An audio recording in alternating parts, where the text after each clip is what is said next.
Dando continuidade à questão de controlabilidade de sistemas lineares invariantes no tempo, vamos ver o caso agora da controlabilidade de sistemas a tempo contínuo. Então, nós estamos falando de sistemas representados em espaço de estados.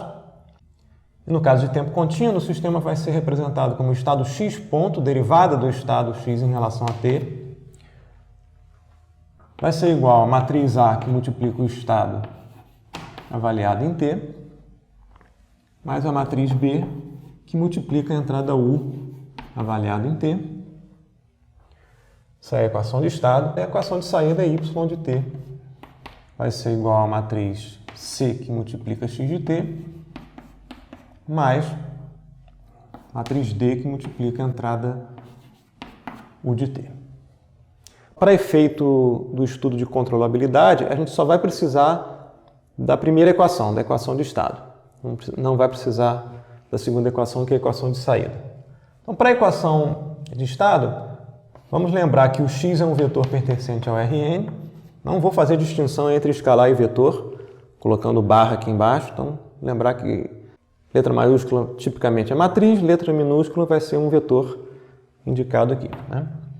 O vetor U vai pertencer ao Rmzinho, ou seja, são vetores com mzinho elementos de entrada. Por compatibilidade dimensional, a matriz A vai ser uma matriz pertencente ao Rn por n, e a matriz B vai pertencer ao Rn por mzinho. Então, seguindo os passos que a gente viu antes, vamos encontrar uma solução geral para x de t, dada essa equação de primeira ordem. Isso aqui é uma EDO, né, de primeira ordem. X ponto de t, né, é igual a x de t mais bu de t. Lembrando do caso escalar, né, a gente pode escrever x ponto de t menos a x de t é igual a 1b que multiplica u de t. A gente pode pensar esse produto bu como um forçante f de t. Tá? Então, a gente tem aqui uma equação de primeira ordem, x ponto de t menos um coeficiente x de t é igual a f de t. Para ficar um pouco mais geral, a gente pode fazer a depender do tempo. Tá? Vamos tratar esse caso mais geral como um sistema variante no tempo, não é o nosso caso aqui. E vamos lembrar de métodos de solução de EDO de primeira ordem. Um método típico para resolver um problema dessa natureza é usar o chamado método fator integrante. E quem é o fator integrante? O fator integrante vai ser uma função g de t, que a gente vai definir como exponencial de menos a integral de a de t dt. Esse tipo de assunto a gente vê em cursos que abordam solução de equações diferenciais ordinárias. Bem, se g de t é igual a exponencial de menos a integral de at dt, quem vai ser o g ponto de t, ou seja, a derivada de g de t em relação a t, vai ser igual a menos a de t, que multiplica e elevado a menos a integral de a de t dt, e que é igual a menos a de t, que multiplica o próprio g de t. Ok? Porque esse termo aqui é o próprio g de t. Muito bem. O que a gente faz agora? A gente multiplica ambos os lados dessa equação por g de t. Então, a gente vai fazer g de t que multiplica x ponto de t menos g de t que multiplica a de t x de t menos g de t que multiplica a de t que multiplica x de t vai ser igual a g de t que multiplica f de t.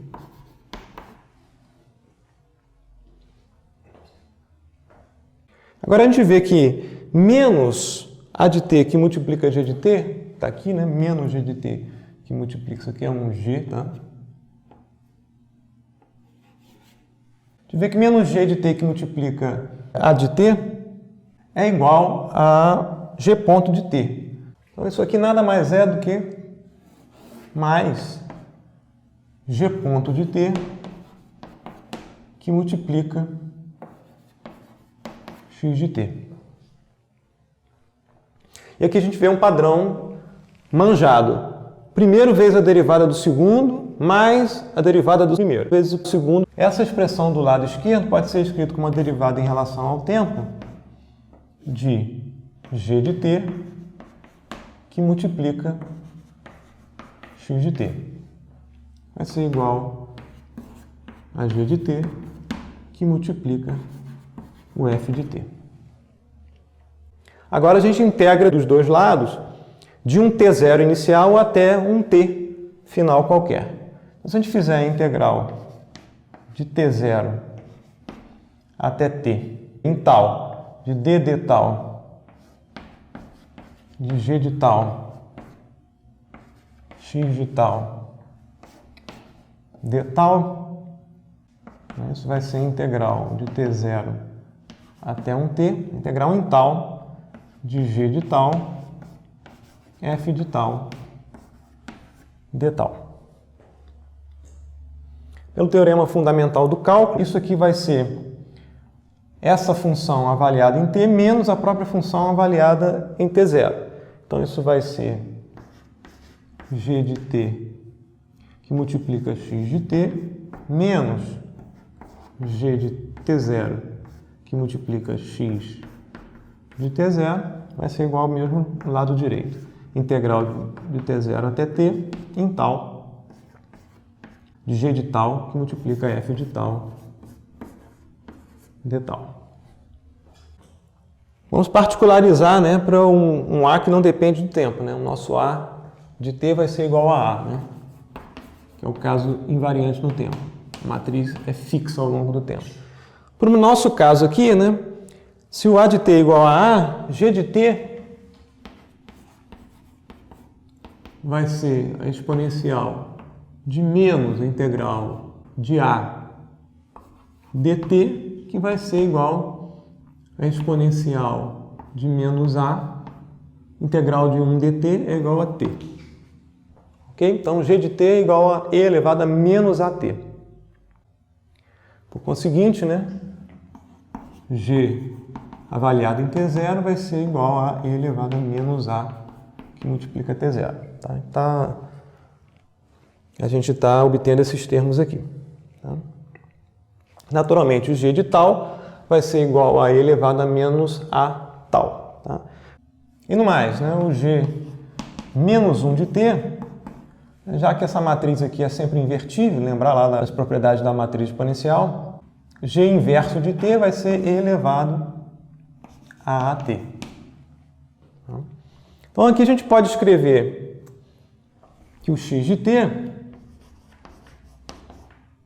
vai ser igual ao g inverso, que vai ser e elevado a at, que multiplica aquela integral mais esse cara aqui. Então esse cara aqui é g de t0, que é e elevado a menos a t0 x de t0, mais a integral de t0 até t de g de tal, que vai ser elevado a menos a tal, que multiplica f de tal, que é b, u de tal, d tal. Fecha parênteses aqui, tá?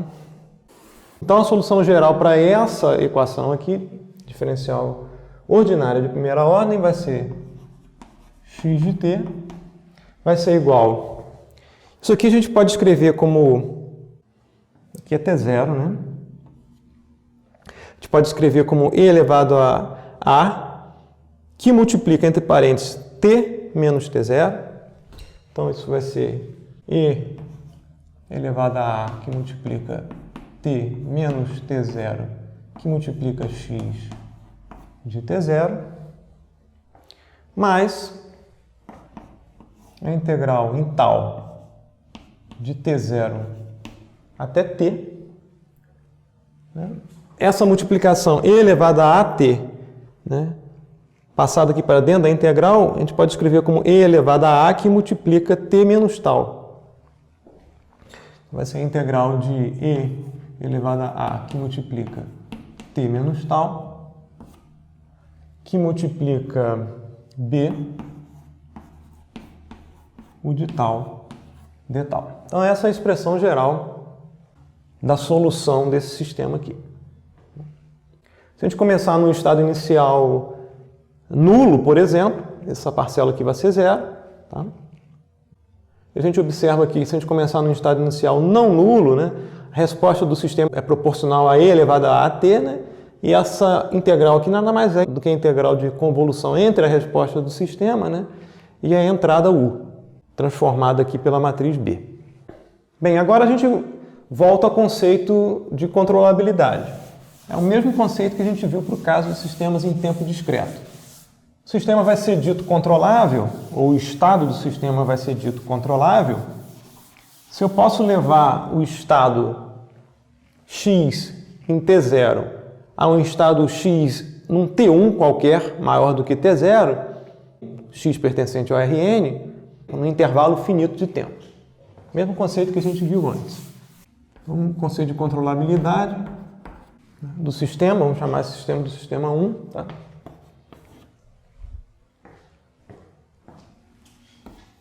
O slit 1 é controlável se para um tempo finito t1 maior do que t0 é possível levar x de t0 a qualquer x de t1 pertencente ao Rn, né? Através das entradas, né?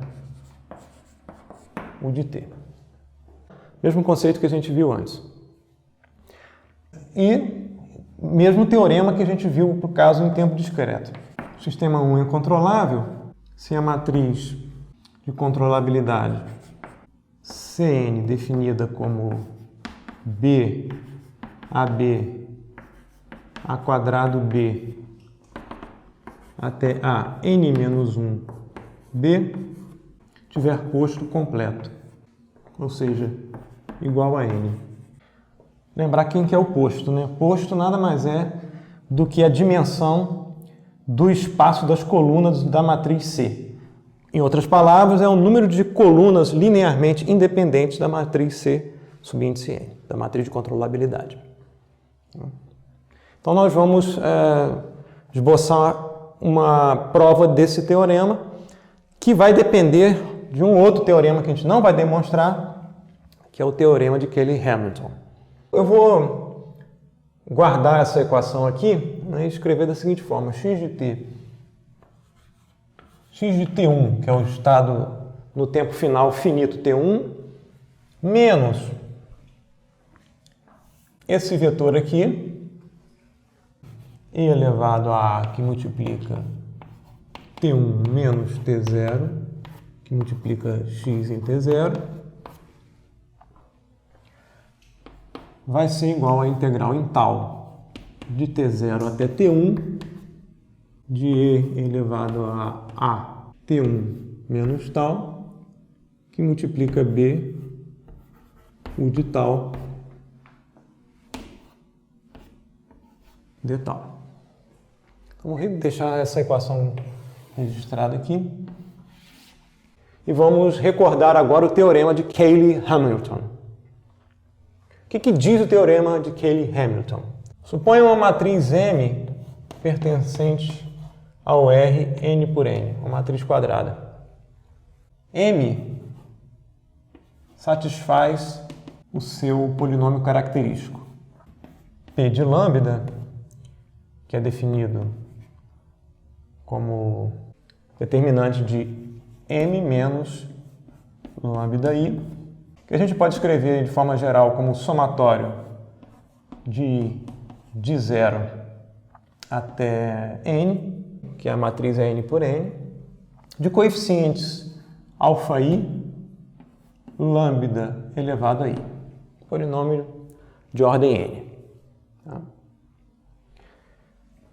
E como a matriz M satisfaz o polinômio característico, isto é, a gente pode escrever que P de M é igual a zero. Bem, quais são as implicações disso? P de M igual a zero, então eu posso escrever aqui o somatório de I de 0 até N de alfa I M elevado a I é igual a zero. Isolando aqui o I igual a N, termo de mais alta ordem, a gente pode escrever que M elevado a N vai ser igual, vai ter um alfa N que multiplica M elevado a N, então vai ser igual a menos 1 sobre alfa N, que multiplica o somatório de 0 agora até N menos 1 de alfa I M elevado a I. Isso indica para a gente o seguinte, né? Eu consigo escrever uma matriz quadrada M elevada a N como uma combinação linear de matrizes M elevadas a I, no máximo até N menos 1.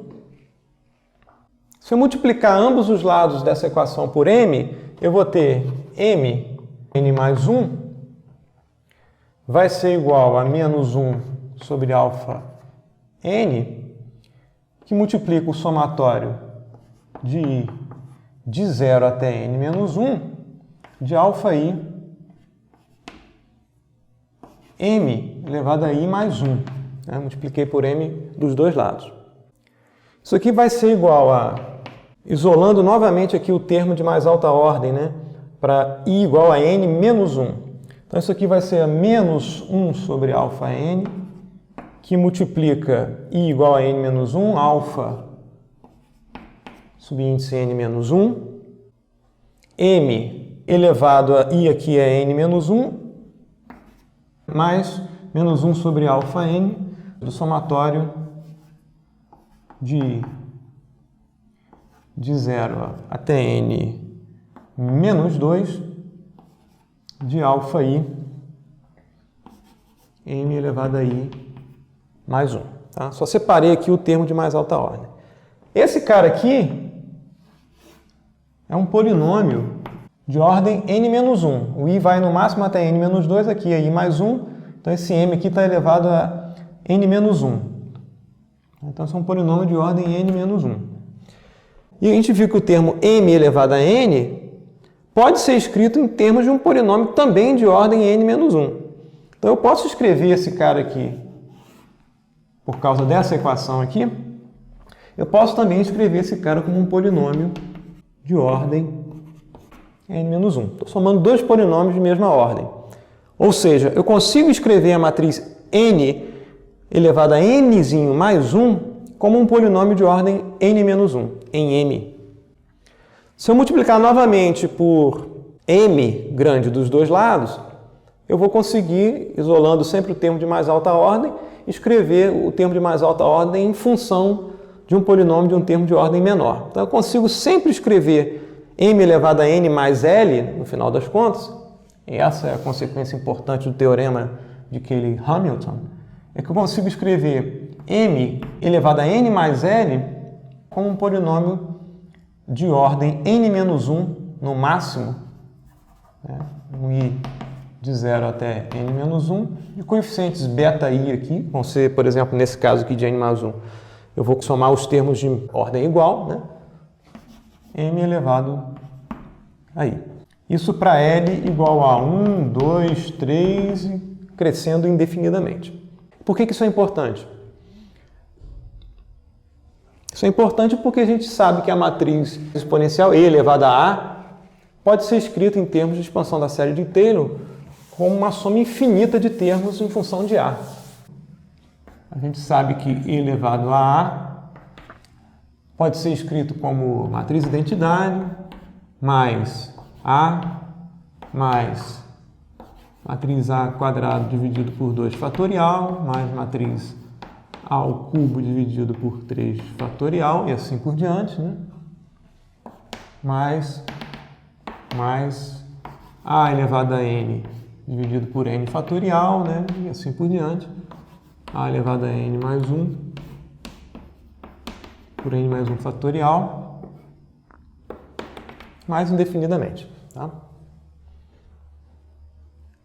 Daqui para frente,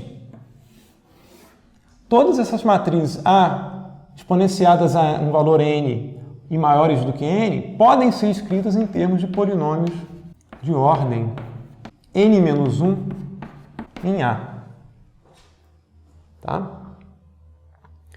De forma que eu possa escrever a matriz E elevada a A em termos de um polinômio de ordem n-1. Ou seja, posso escrever isso como somatório de I de 0 até n-1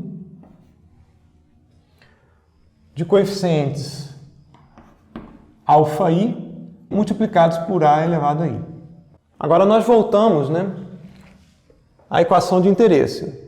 E para simplificar nossa vida aqui, vamos multiplicar ambos os lados da equação por e elevado a menos at1. Tá? Então a gente pode escrever isso aqui como e elevado a menos at1 x de t1 menos e elevado a at1 que multiplica e elevado a menos at1, a matriz de identidade. Então vai sobrar aqui só menos e elevado a menos a t0 x0, né? Multiplicando, integrando por e elevado a menos a t1, isso vai ser igual a integral em tal de t0 até t1 de e elevado a menos a tal b o de tal de tal. E seguindo o que a gente fez antes, né? Eu tenho interesse em chegar no estado x desejado no instante t1, conhecido.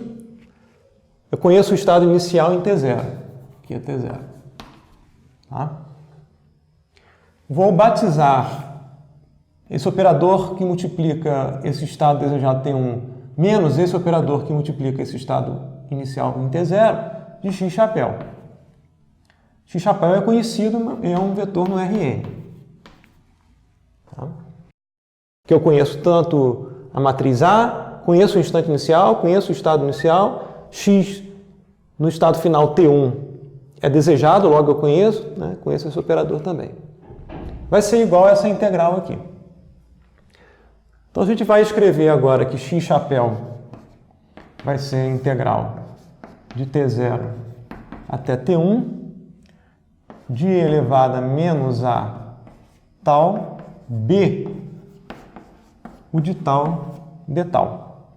E agora a gente vai substituir pelo resultado do teorema de Cayley-Hamilton e elevado a menos a tal por uma expressão similar a essa aqui. Então isso aqui vai ser igual a integral de t0 até t1. O expoente aqui, né, é menos a que multiplica tal. Então a gente pode escrever essa exponencial aqui como um somatório de 0 até n-1 de quem? De αi, que multiplica quem? O expoente que é menos a tal elevado a i, vezes b, o de tal de tal. Então, αi que multiplica menos tal elevado a i, eu vou chamar de uma função beta-i de tal, e aqui a gente vai ter a elevado a i. Né? Só para ficar claro, beta-i é αi que multiplica menos tal elevado a i. Tá? E pela linearidade entre os operadores integral e somatório, eu posso chaveá-los e eu vou escrever o x-chapéu como somatório de i de 0 até n-1, a elevado a i que multiplica b, a elevado a i que multiplica b, da integral de t0 até t1, de beta-i de tal, o de tal de tal.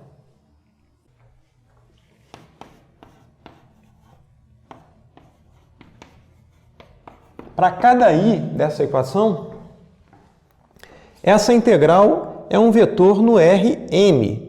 Tá?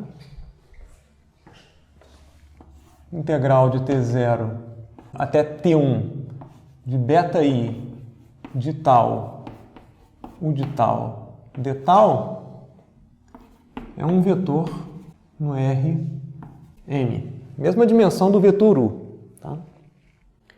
Então eu posso escrever o x-chapéu como sendo o produto matriz-vetor dado por b, para i igual a 0, a elevado a 0 é igual a matriz identidade, então é b, a elevado a 1 é ab, a elevado a 2 é a quadrado b, b, a ao quadrado b, a ao cubo b, e assim por diante, até a elevado a n menos 1b, que multiplica aqui uma pilha de vetores, né, cujos elementos são esses caras aqui.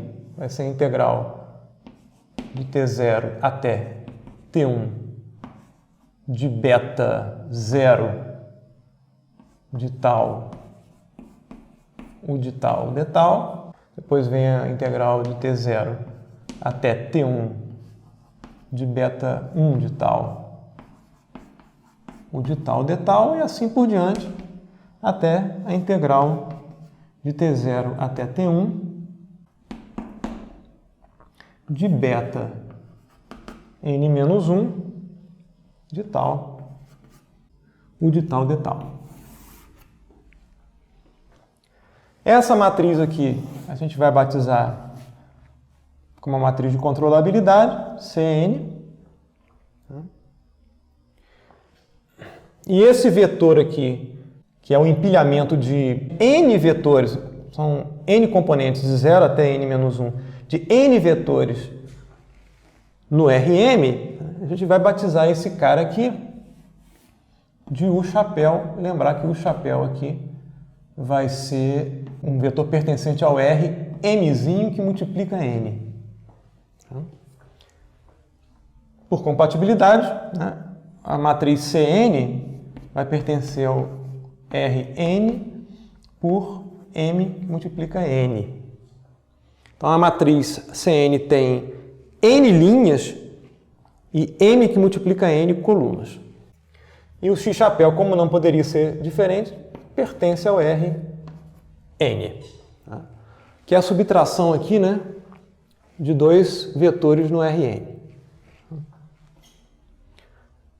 Como a gente viu antes no caso em tempo discreto, a gente tem um operador matricial C, pertencente ao Rn por mn, que multiplica um vetor u, né? Isso vai ter que ser igual ao x-chapéu pertencente ao Rn. Suponha que a gente conheça, de alguma forma, o vetor u que leve x em t0 para x em t1, né? De tal modo que a multiplicação de C por u-chapéu seja x-chapéu. Para que isso possa acontecer, é necessário que o range do operador Cn seja pelo menos o Rn, senão eu não consigo encontrar um x no Rn. Eu não estou interessado em como eu vou encontrar o u. Tá? Suponha que o u-chapéu exista, para que essa conta aqui, de fato, produza o x desejado, né, e que, no final das contas, vai levar o x de t1 que a gente quer, é necessário que o range de Cn seja pelo menos o Rn. Tá? Então, consequência dessa conta aqui é que o range de Cn tem que ser pelo menos o Rn. O que isso implica? Isso implica que Cn tem que ter n linhas linearmente independentes, né, e n colunas linearmente independentes, pelo menos. Isso implica o seguinte: pelo menos n linhas Li e n colunas Li. Mas a gente vê aqui, né, que a dimensão de C é tal que essa matriz só tem n linhas, né?